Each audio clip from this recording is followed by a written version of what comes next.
civilmedia.mk.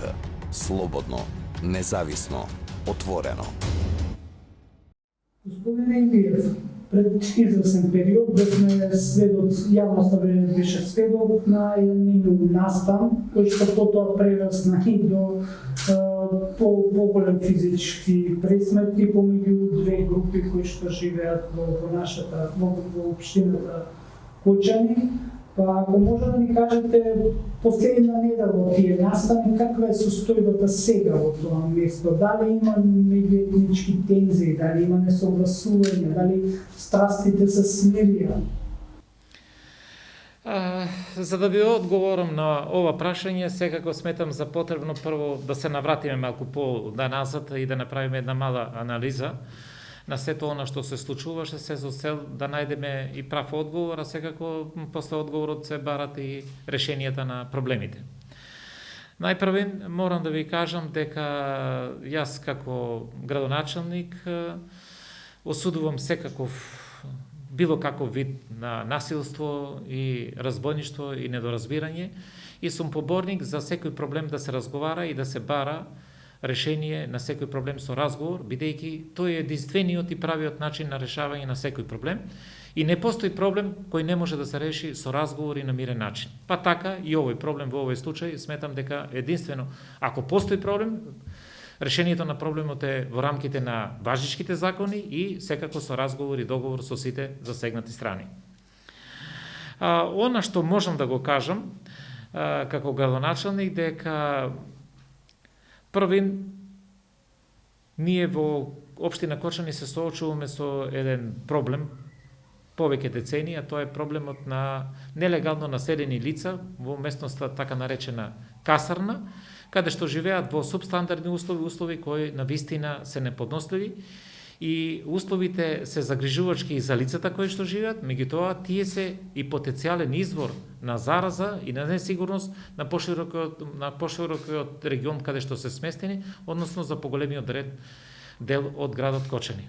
Од тие причини, за мене беше тоа еден огромен притисок, односно и предизвик да најдам соодветно решение и да тие лица бидат сместени на еден соодветен начин каде што навистина ќе можат да живеат во нормални услови. Сега, за да дојдеме до проблемот, секако треба да направиме една мала друга анализа, каде што ќе дојдеме до заклучок дека еден подолг период, не само тој дел каде што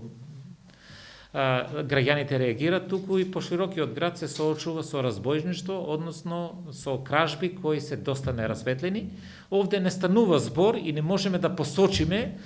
кој какви разбойништва и какви кражби направил, бидејќи за тоа има надлежни кои треба да ги откриват и секако да информират и да реагират на соодветен начин. Меѓутоа, карактеристично е за тој дел, Трајаново трало, каде што имаше реакција, дека подолг период се соочуваат со сериозни кражби и дека тие кражби, според нивните зборови, не се расветлуваат, што беше еден доволен сигнал дека треба да разговараме со сите надлежни служби, се со цел да се најде соодветно решение и да луѓето на вистина живеат пристојно онака како што треба и секако плаќајќи ги своите даночни врски, некој е надлежен да ја обезбеди пристоен и мирен живот и секако да ги заштити од разбойништво. За таа цел, граѓаните на Трајаново трало беа најавиле за 8 март мировен протест. Значи, протестот беше најавен само во делот реакција дека не се доволно заштитени од разбойници кои најчесто на чии што дела најчесто се мета нивните имоти, нивните домови и се чувствуваат небезбедно. Кога разбрав за нивната иницијатива, јас направив еден состанок со нив, овде, со иницијативниот одбор, секако на состанокот поканив и еден од надлежните од СВР Штип, кој што секако сакав да ги слушне проблемите со кои се соочуваат нашите сограѓани. Состанокот беше доста конструктивен, на кој што состанок граѓаните јасно ги искажаа нивната загриженост, без при тоа да потенцираат било каква националност, многу директно зборува за проблемот со кој што тие се соочуваат, а тоа е, како што реков, честите кражби и напади на нивните домови и несигурноста која што имат. Нормално, по сослушувањето, покрај реакцијата за несигурноста, беше реагирано и до локалната самоуправа за депониите кои најчесто се создаваат во тој дел на градот и секако дека тука се поделени надлежности во делот на безбедноста, откривањето на разбойништвата, надлежност е на полициската станица, односно СВР, додека другиот дел, во делот на депониите, надлежност на локалната самоуправа со јавното комунално предпријатие, пошто јасно она што беше надлежност и одговорност на локалната самоуправа, јас како градоначалник ги преземав сите мерки, како до тогаш, од сега, уште посериозно да работиме, се со цел да тој дел на градот исто биде едно пристојно место за живење, односно со почесто чистење на нелегалните депонии, со јасни сигнали дека ние како локална самоуправа ќе ги користиме сите легитимни средства кои ни стојат на располагање со почести посети на комуналните редари, комуналните инспектори, па дури изрекување на прекршочни мерки, се со цел да спречиме нелегално правење, односно на правење на диви депонии кои прават грда слика за нашите места за живење и како што реков, посебно е посочено тој дел, бидејќи дел од населението се занимава со собирање на пластика, железо и така натаму, па често пати од депонијата веќе еднаш изнесени ствари се враќат назад, се палат, со тоа ја загадуваме животната средина и остатоците на вистина прават една грда слика, која први на нас како локална самоуправа и на јавното комунално предпријатие прават огромен терет, бидејќи по 2 пати или 3 пати, неколку пати изнесуваме исти смет на депонијата, тоа се навистина трошоци. За таа цел ние преземаме соодветни мерки, со почести контроли, со чистење на депониите, меѓутоа за жал морам да констатирам дека се уште не го имаме постигнано резултатот кој што треба да го постигнеме, бидејќи за неколку часа повторно имаме слични депонии кои прават грда слика за сите кои што живеат во тој дел. Значи, тој дел од договороста ние преземавме, во делот на ингеренциите на полицијата ние нити сумешаме, нити даваме било какви сигнали, тоа е работа на нив и тие ќе си прават планови по кои ќе постапуваат и како ќе се организират, се со цел да, како што реков, допринесе за подобрување на безбедноста на тие жители и да вистина да и тоа место биде вистина пристојно место за живење на сите граѓани. Собирот сепак беше организиран, на кој што јас бев присутен како посетител, се со цел да не дозволиме нешто да излезе надвор од она што е нормално. Значи, секој, јас сум исто поборник и прифаќам секако вид на протест кој е организиран во рамките на законите и со почитување на сите законски одредби. Тоа беше еден таков собир каде што не беше нападнат никој, туку граѓаните јасно уште еднаш искажаа нивната недоврба во делот на безбедноста и дека барат да и се возможи да имат пристоен живот. Настанот заврши како што почна, мирно, со убави пораки до сите нас и секако пораки до надлежните дека треба да постапуваат превентивно и да сите заеднички действуваме, влијаеме на подигање на јавната свест, кое е долгорочно решение на проблемот. Значи, само подигање на јавната свест и одговорноста на секој нас поединец може да допринесе за подобрување на вкупните состојби во секоја општина и во секој општество, па и кај нас во градот Кочани. Морам да кажам дека ова што го споменавте, двата настана не можеме да ги поврземе, бидејќи немат поврзаност. Тие се случија двата настана на може би краток период, меѓутоа се случија и на територија која што ја потенцираме Трајаново трlo, која што навистина жителите имат огромни проблеми и притисоци во делот на кражбите. И нашата идеја решавањето на проблемот кој што го веќе го рековме, каде што локалната самоуправа, односно јас со моја иницијатива направивме огромни напори да дајдеме соодветна локација која не ја бара градоначалникот, туку урбанистите кои се задолжени за тоа, согласно возвечките прописи и така натаму. Таа локација е во непосредна близина на Трајаново трло, во непосредна близина на Ромското мало и тие неколку населби кои, како што реков, се жалат на безбедноста. И можеби тој момент на несигурност, кој што од 8 март, ако беше на 8 март мирновиот протест,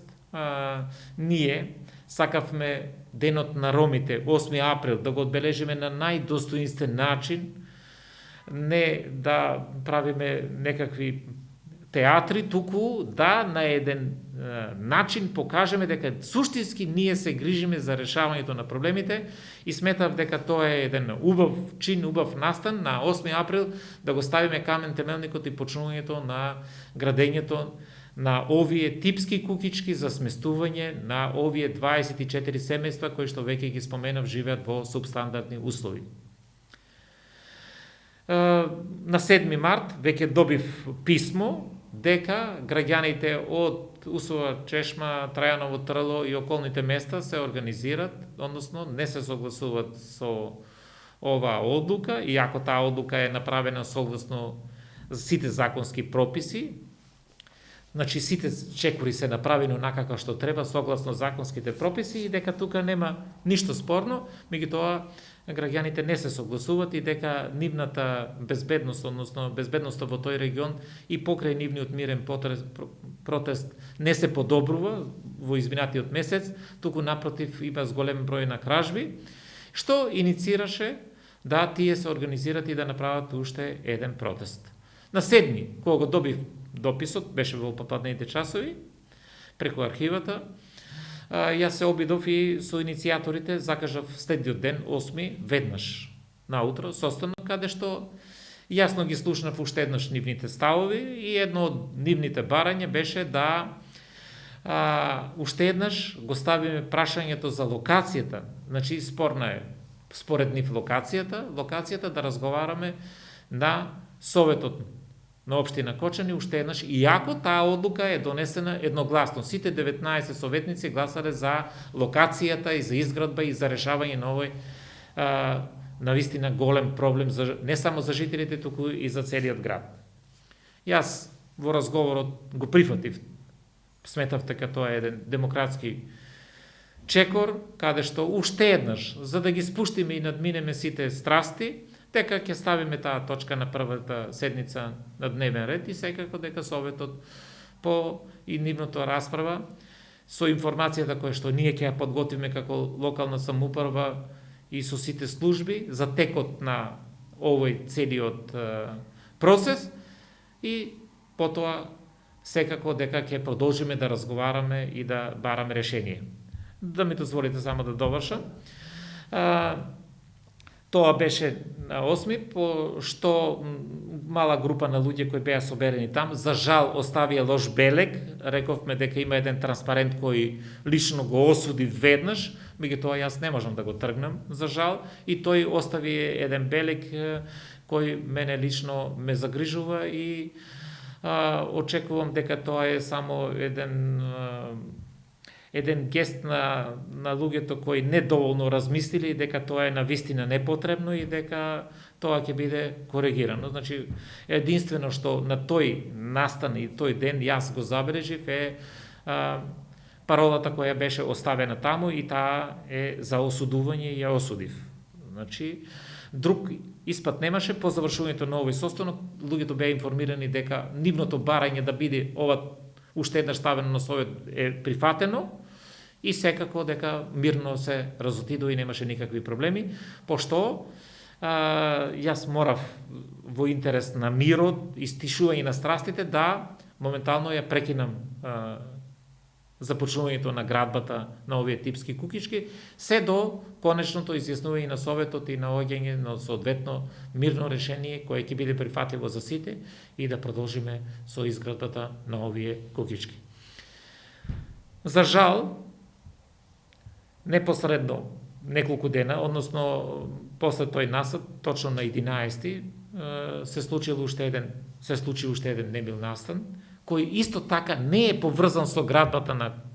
типските кукички, меѓутоа следствено на настаните многу луѓе, а понекогаш и дел од луѓето со политика го користат и едноставно му дадува една димензија што навистина не заслужува и нема потреба од таква квалификација. Тој е изолиран настан. Настанот се случил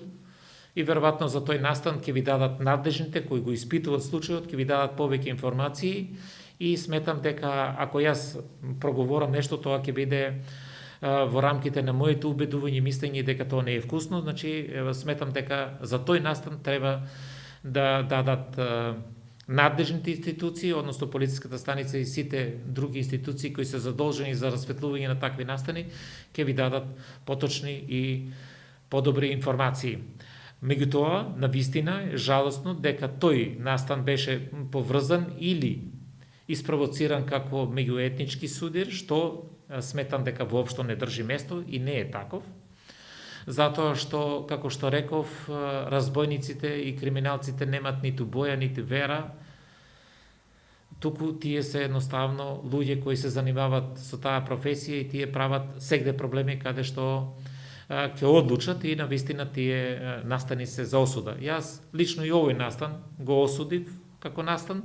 и дека навистина нема потреба од такви одлуки, односно земање правдата во своји раци. Значи, ние сме правна држава каде што постојат закони и сите ние треба да ги почитуваме и сите оние што ги прекршуваат законите треба да се соочат со правдата и секако надлежните лица и надлежните институции за спроведување на законот треба да ги преземат и ги повикувам, да ги преземат сите расположени мерки, се со цел да се расветли тој случај и секако прекршителите да бидат изведени пред лицето на правда. Како го гледате вие решението на овој проблем и кога ќе го ставите на дневен ред во Советот да се изгласа повторно тој закон, тој проект? И ако не се изнајде и ако го да претпоставиме дека повторно Советот ќе го изгласа на истото место. Но граѓаните ако повторно се протива да се изгради во близина на нивното место. Имате ли план Б? Првим вака, уште еднаш да се вратиме на темата за разбойништво и криминалци. Значи, овде мора да зборуваме за една категорија на луѓе кои се занимаваат со тоа и не дадовме некаква димензија од која етничка припадност и така натаму, бидејќи често пати, сега споменуваме, меѓутоа, цел на разбойништво се и ромски куќи. Значи, зборуваме за разбойништво, кое не бира, него бара плен. Значи, за тоа расчистивме. Втората работа што ја заговарате, ја мислам дека од мојата досегашна изјава вие не слушнавте дека се откажуваме или дека нема да преземеме мерки и така натаму. Не, ја ве слушнав, но еве рековме доколку повторно вака, Советот значи, изгласа на истото место. Не, само вака. Ние прво се договоривме на првата седница, а првата седница ќе биде следната недела во четврток, бидејќи во петок неработен ден, во четврток ќе биде следната седница и веќе на дневен ред е ставена ова точка за разгледување и не ќе да предуцирам, туку оставам да го слушнам размислувањето на советниците кои на крајот секоја наша идеја или одлука и така натаму ја потврдуват и дават дозвола да ја реализираме или не дават да ја реализираме. Значи тоа да оставиме тие да си го кажат своето мислење. Меѓутоа она што го кажавте, значи дека некој рекол кои се тие или што се тие луѓе што се сместени во касана. Тоа се пред се за мене луѓе. Дали се жители на Кочани, немам таква информација и не сум задолжен како институција да барам за тоа, бидејќи за тоа има други институции што се задолжени, дали се жители, дали поседуваат лични документи и така натаму, значи тоа се други институции и очекувам дека тие институции си ги вршат својата надлежност и дека тоа ќе си го завршат онака како што треба. Наша желба е после неколку децени да изнајдеме решение со кое тие луѓе ќе имат пристојни услови за живење и за тоа јас како градоначалник и локалната самоуправа издвоивме средства од буџетот за да направиме локална урбанистичка планска документација, да изготвиме изведбен проект и се другото што треба за да дојдеме до градба на овие куќички. Значи, сме имале желба, сме имале цел да овој повеќе децениски проблем биде еднаш минато како за тие лица кои живеат во субстандардни услови, така и за сите граѓани на општина Кочани кои може да бидат исто така загрозени од несоодветните услови за живот на тие лица. Како што реков, тоа се 24 семејства, бидејќи ние направивме попис, меѓутоа дел од тие семејства веќе се изгрижени во социјалните згради, така да на крајот кога ќе дојдем, бидејќи ние го имаме списокот кој ќе изградиме, ќе дојдеме до сознание колку точно треба да бидат сместени. Идејата која што имаме ќе биде реализирана. Значи, апсолутно не треба да води грижа некој дека ние нема да обстанеме на идејата дека треба да најдеме решение на овој проблем. Меѓутоа, решението на проблемот, како што реков, во рамките на институциите со разговори, договори и согласност на сите засегнати страни. Јас се уште имам таа енергија да седнам со сите засегнати страни и да барам соодветно решение. Решението ќе биде во рамките на законот, во рамките на она што ќе биде предложено или предочено од страна на советниците или од советот изгласано и ќе биде согласно позитивните законски прописи и дека решението за проблемот мора да има. Значи, решение за проблемот мора да има. Спремни сме да ги разгледаме сите опции што ни стојат на располагање, се со цел да најдеме адекватно решение кое ќе ги задоволи потребите на сите. Тука да нема дилема. Меѓутоа и не сум човек кој заинает нешто ќе прави да покажува сила, туку напротив. Сакам да ги ставам отворено, транспарентно, како досега, така и одсега, сите работи на маса и да за нив постигнеме консенсус, односно да имаме договор со кој на крајот сите ќе бидеме среќни. Ако има незадоволни лица, не сме направиле ништо. Значи, со потезите и реализацијата на инфраструктурните проекти, решавањето на проблемите треба да бидат задоволство на сите граѓани, на колективот. Ние не правиме проекти со кои решаваме лични проблеми. На крајот, решавањето на колективните проблеми допринаса за решавање на лични проблеми, бидејќи колективно решаваме проблем на целиот тој дел, ќе решиме со тоа и лични проблеми на семејствата кои што живеат таму и секако семејствата кои се во околината. Civilmedia.mk. Слободно, независно, отворено.